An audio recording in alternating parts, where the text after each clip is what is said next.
And we're back with Ron for another question.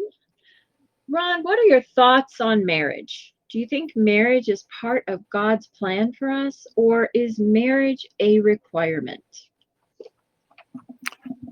Well, that's an interesting question, and it presumes that somebody else is in charge of your life. Um, Marriage, the family is as above, so below. You have the generation of gods that is involved with your soul and soul extensions. That is the family of God. You are born as from prime creator as a creator, and what you receive from creator is intelligence. Now that intelligence is not a body. That's just who you are as part of prime creator. So you got prime creator, number one. Everybody else is a creator from prime creator, and each of us have been given a certain amount of that intelligence, and that's what we function on. That's the way it all works out.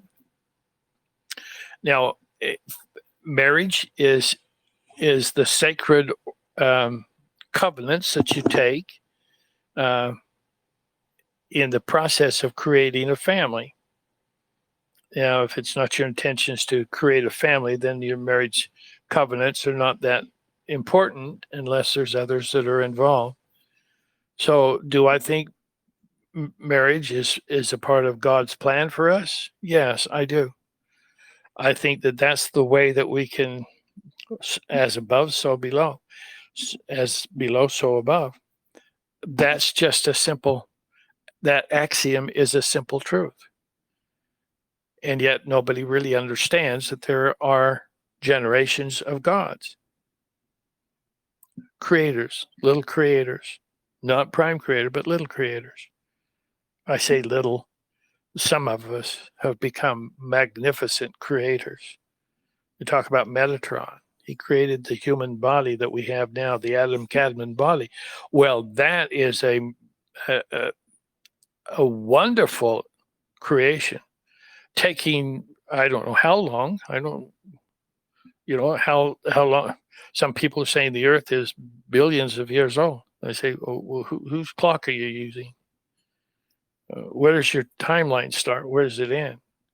You're talking about things that perhaps you know about, perhaps you don't. But we always think that Earth is spinning around in 1 year is 365 days, and so that's a year. And then you have and then you have light years, and you have all these kinds of measurements of time.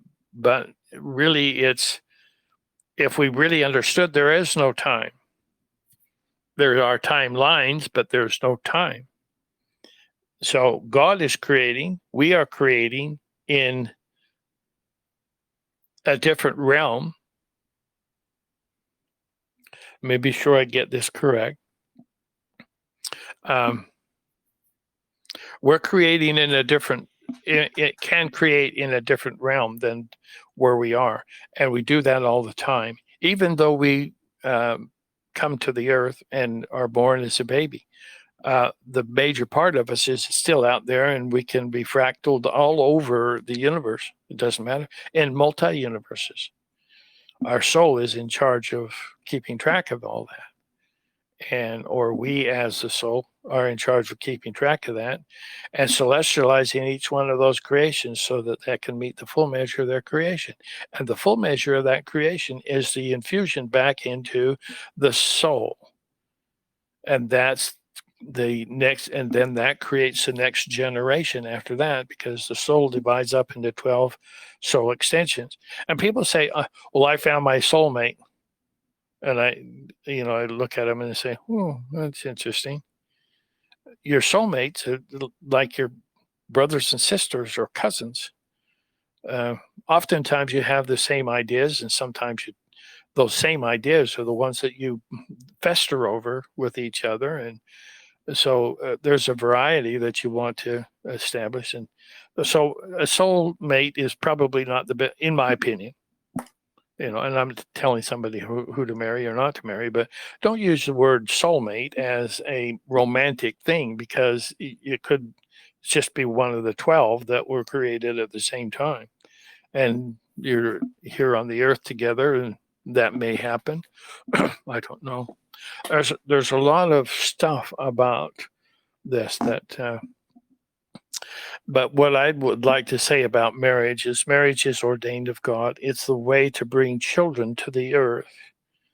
And the higher you prepare yourself for that, like they did with Yeshua, with Mary, uh, creating going through they're calling it immaculate conception, but it's a light conception that the Essenes did all during their lives.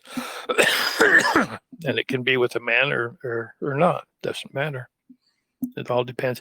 But that's the way you bring forth the higher evolved children.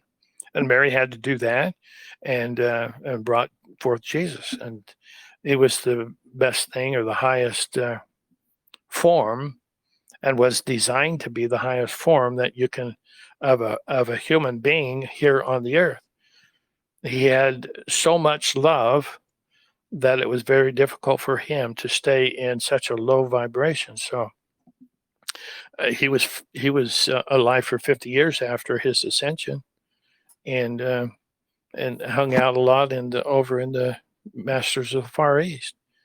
And there are those who have seen him and worked with him and saw what he can do and did do, and it's a marvelous thing.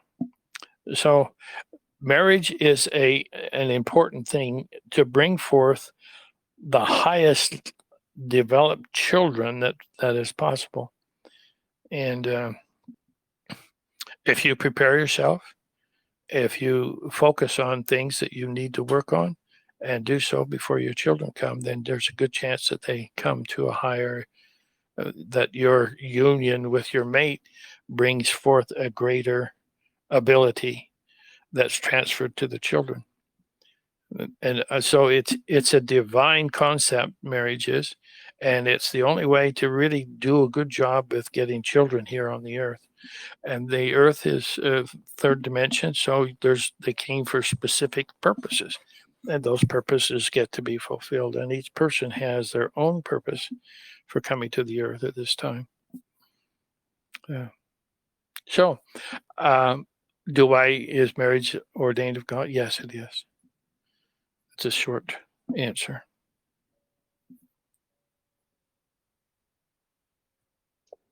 Well, thank you, Ron. I love that answer. And we will be right back with the next question.